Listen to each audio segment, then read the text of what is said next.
21 अप्रैल से उद्योगों को शुरू करने की हरी झंडी मिल जाने के बाद करीब 300 से अधिक उद्योगों को शुरू किया गया है पीथमपुर में। औद्योगिक पीथमपुर प्रदेश का सबसे बड़ा औद्योगिक क्षेत्र कहा जाता है। लॉकडाउन के बाद जो उद्योग बंद कर दिए गए थे, 21 अप्रैल से फिर से उद्योग शुरू किए गए हैं। उद्योगों को सशर्त शुरू होना है, जैसा कि बताया गया है कि सरकार के इन नियमों के तहत उद्योग शुरू होना है। इंदौर जिले से कंपनी में काम करने वाले एम्प्लॉइज को पीथमपुर रोज लाना ले जाना नहीं किया जाएगा। इंदौर से जिन एम्प्लॉइज को लाना है, प्रशासनिक कार्रवाई करके ही पीथमपुर लाया जाए। रहने खाने की सुविधा या तो फैक्ट्री में या होटल या मकान की अनुमति लेकर एम्प्लॉइज को रखना होगा। सभी एम्प्लॉइज की जानकारी प्रशासन को देना होगी। उद्योग में 33% वर्कर ही काम पर पाएंगे, जिन्हें सोशल डिस्टेंसिंग का पालन करना होगा। जिन श्रमिकों से 12-12 घंटे काम करवाया जाएगा, उन्हें श्रम कानून के तहत ही भुगतान करना होगा। इन नियमों के तहत उद्योग शुरू करने की परमिशन दी गई है।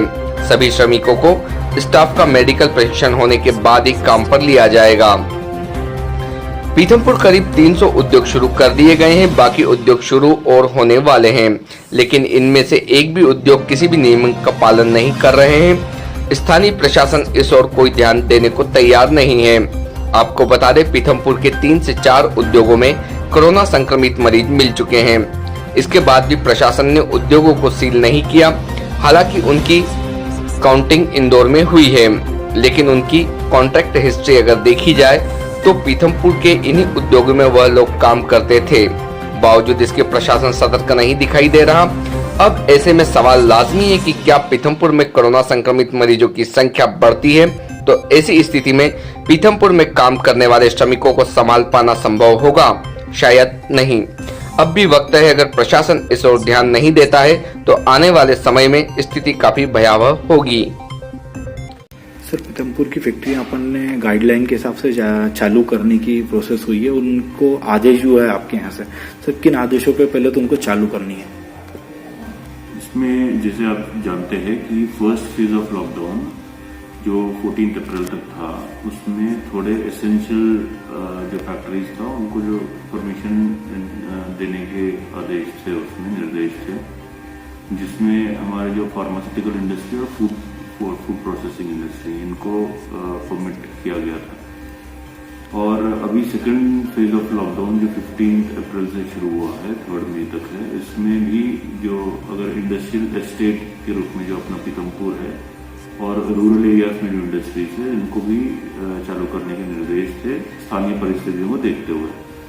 तो हमारे यहाँ पे भी जितने भी आवेदन आए हैं, तो हमने, क्योंकि हमारे से लगे हुए क्षेत्र है जो रेड जोन्स है, थोड़े जिले हैं, तो हमने सिर्फ जो इन हाउस कैपेसिटी है जिन फैक्ट्रीज को, या पीथमपुर प्रॉपर से वहीं लोकल के गाँव से अगर कोई ला रहे हैं जहाँ पे भी कोई ऐसा संक्रमण पता नहीं चला है, तो वहाँ उस ग्रीन जोन से लाने के लिए हमने परमिट किया। अगर सर कुछ फैक्ट्रियां जो इंदौर से उन्हें ला रही है, ले जा रही है, और इस प्रकार की कोई चीज अगर संज्ञान में आती है, सर उन पर क्या कार्रवाई रहेगी?